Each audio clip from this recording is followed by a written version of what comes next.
Hello, my name is Carmen Gomez Galisteo, and in this video I am going to present my conference paper for the ANGLISTICS conference in September 2025.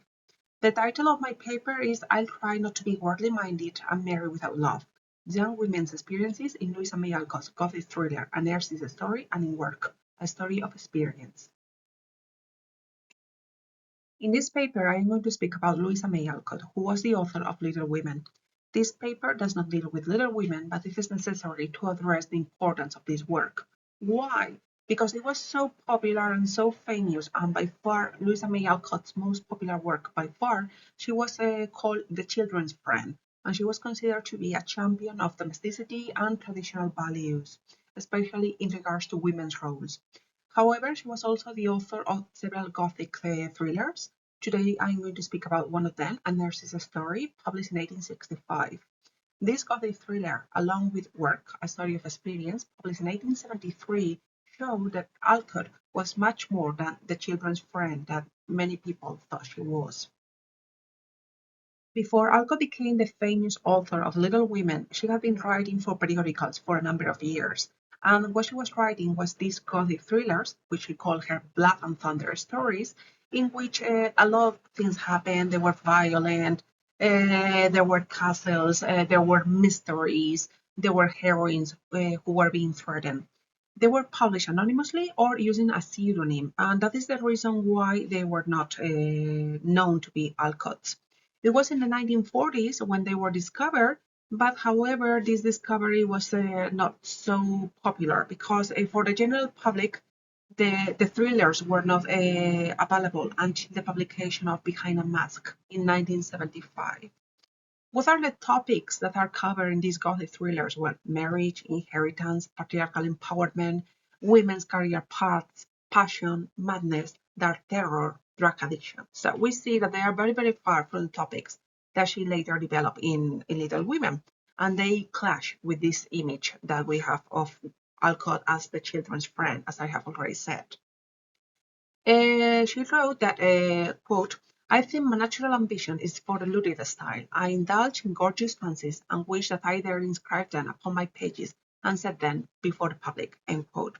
So she realized that she really liked this genre because it gave her more freedom. And of course, there is a strong financial component because they were paid rather well. She could write them quite quickly, and that way she could support her parents and her sisters. However, it is true there is this strong economic component, but we shouldn't say that they were only a quick way to make money, because later on, when she was not writing Gothic thrillers, still she was using these stories that she had already used in her Gothic thrillers in later narratives, rewriting them. So we see that that she was still attracted to the same ideas and the same topics, and for her they were important, and it was worth pursuing them in later productions. The Gothic thriller I am going to speak about is A Nurse's Story, published in 1865.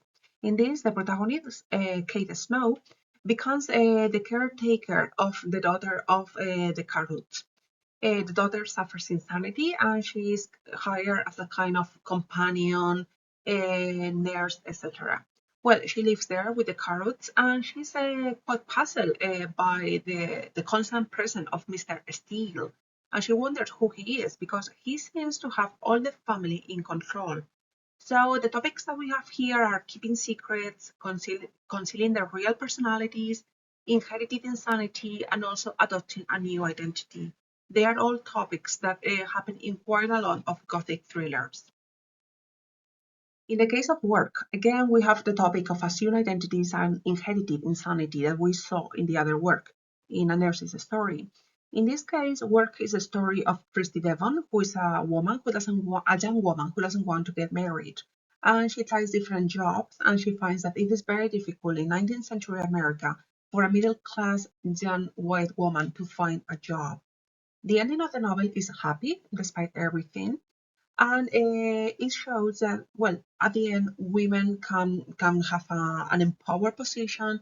Women can help one another and be independent from love and marriage, because Christy, at the end of the story, is a widow.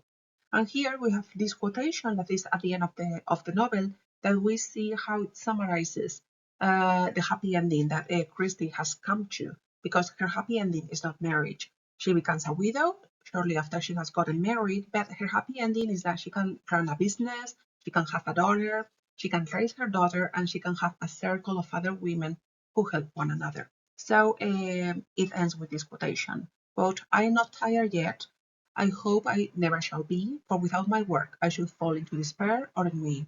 There is so much to be done, and it is so delightful to help to do it, that I never mean to fold my hands till they are useless. I owe all I can do for the labor and the efforts and experiences that grew out of it. I have found independence, education, happiness, and religion." End quote. I don't really want to make spoilers about the plot because I recommend reading these works because they are very interesting. But without making any spoilers, I want to comment on the similarities between the two works. And there's the story, which is a Gothic thriller, and Work, which is a sentimental novel. Well, both of them show that there are limited options for 19th century middle-class women. In the case of Christie, she tries being a caretaker, she tries being a nanny, she tries being an actress, she works in a sweatshop, she works as secretary. And in the case of a nurse's story, because the story is much shorter, we only have one career path, being a nurse. But we see that for 19th century middle class women, it was very, very difficult to have any kind of career. The most available option was getting married. And if you don't want to get married like Kate or Christie in the novel, looking for a job is not so easy because there are not so many possibilities. In both works, we see autobiographical elements. Why? Because it is true that Alcott, during a period of time in her life, was a kind of companion lady, nurse for a young girl who suffered from insanity. We see that even though Work is a sentimental novel, it's not a Gothic novel, still we have Gothic elements in the sentimental novel that Work is. So we see this continuation of Alcott using the same ideas or the same topics or the same motifs of her Gothic fiction into later fiction. We see in the works that we see women's life and professional choices. As I have said, there are very, very limited options for women to be successful without a husband. And at the end of both works, we see that the protagonists are not married. Kate decides not to get married, and Christie gets married, but she becomes a widow very, very quickly after her wedding, so she's a widow. At the end of the day, both of them are women without husbands. We also have very interesting in Work the idea of the companionate marriage. As we said at the beginning of Work, Christie rejected getting married to a local boy and becoming a farmer's wife. And in the course of the novel, she gets married. Why? Because this is a different kind of marriage that Alcott is proposing. It's a companionate one in which husband and wife, they are equal. And it is not the husband ruling over the wife as it was traditional. If we analyze Work and a nurse's story together, we see that these texts demonstrate Alcott's evolving vision of marriage. In none of the novels, she proposes marriage straight away as the only possibility for women. Even though the job market is very complicated, there are not many possibilities for women because they don't have a solid education. And without an education, they cannot aspire to a good job. Still, she tries to explore other possibilities. So her vision of marriage is not an endpoint of female development. It is a complex choice shaped by social experience, economic survival, and moral conviction. Her Gothic tales should be studied, and they are a very nice complement to her juvenile fiction. We see Little Women, we see Rose in Bloom, we see Eight Cousins. But when we compare them to the Gothic tales, we see that Alcott is much more than the children's friend. If we take into account her Gothic thrillers, we see that this sugar-coated vision of Alcott as defender of the home and domestic values that many have tried to read in Little Women is far more complicated than that. Because with the Gothic thrillers, we see that there is one setting, the domestic sphere. And in the domestic sphere, it's not so wonderful because we can have female tragedies, we can have narratives of revenge, we have confinement, subjugation, and rebellion. So it really problematizes the vision of the home as an idyllic place for women. I would like to give thanks to the UNED because this conference paper is part of a larger project that is called Louisa, lo espectral y lo político, reimaginaciones del gótico del siglo XIX en la cultura contemporánea americana, funded under the Talento Joven UNED 2025 grant program, whose main researcher is Inés Ordiz Alonso Collada. Here you have a list of references.